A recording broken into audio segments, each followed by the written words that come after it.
പിറക്കുവാൻ ഉണ്ണി നീ വായു. ബേഥലേം മഞ്ഞള പോലെ ശാന്തിയും സൗഖ്യവും തായു.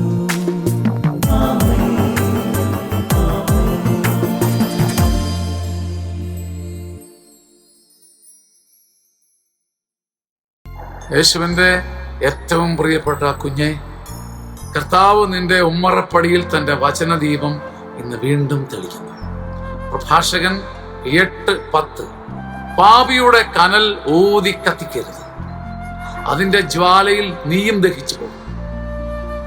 മനസ്സറിഞ്ഞ് ഒരു പാപി തൻ്റെ തെറ്റുകളിലും കുറവുകളിലും ആയിരിക്കുമ്പോൾ അവൻ്റെ തെറ്റുകൾക്ക് ഓശാരം പാടി അവനെ നിന്റെ സ്വാർത്ഥ താല്പര്യങ്ങളെ പ്രതി അവന്റെ തിന്മ വർദ്ധിപ്പിക്കരുത്. ഒരുപക്ഷെ ഒരാൾ കൂടുതൽ മോഷ്ടിച്ചാൽ നിനക്ക് മെച്ചമുണ്ടായിരിക്കാം, ഒരാൾ കൂടുതൽ കള്ളനായാൽ നിനക്ക് മെച്ചമുണ്ടായിരിക്കാം, ഒരുപക്ഷെ ഒരാൾ തിന്മയിൽ തുടർന്നാൽ നിനക്ക് ചിലപ്പോൾ പുണ്യവാനായി അഭിനയിക്കാൻ സാധിച്ചേക്കാം.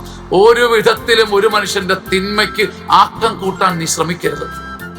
ബലഹീനനായ ഒരു മനുഷ്യന്റെ തിന്മ ഒരുപക്ഷെ ഒരാൾ വീണ്ടും വീണ്ടും കള്ളനെന്നറിയപ്പെട്ടാൽ നിനക്ക് നല്ലവനാകാൻ പറ്റും.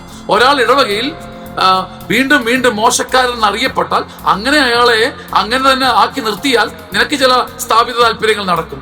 നീ പാപിയുടെ തിന്മയെ ഊതി കത്തിക്കരുത്, കനൽ ഊതി കത്തിക്കരുത്, നീയും പിന്നീട് ആ ജ്വാലയിൽ ദഹിച്ചു പോകും. ഈ വചനത്താൽ മറ്റുള്ളവരുടെ പാപങ്ങൾക്ക് ഓശാരം പാടാതിരിക്കാനും ഒരാളെ പാപി എന്ന മുദ്ര കുത്താതിരിക്കാനും തിരിച്ച് അയാളെ കൂടെ കൈപിടിച്ചെത്തിക്കാനുള്ള ഒരു അനുതാപവും അഭിഷേകവും ദൈവം തരട്ടെ. ആമേൻ. ആമേൻ. ആമേൻ.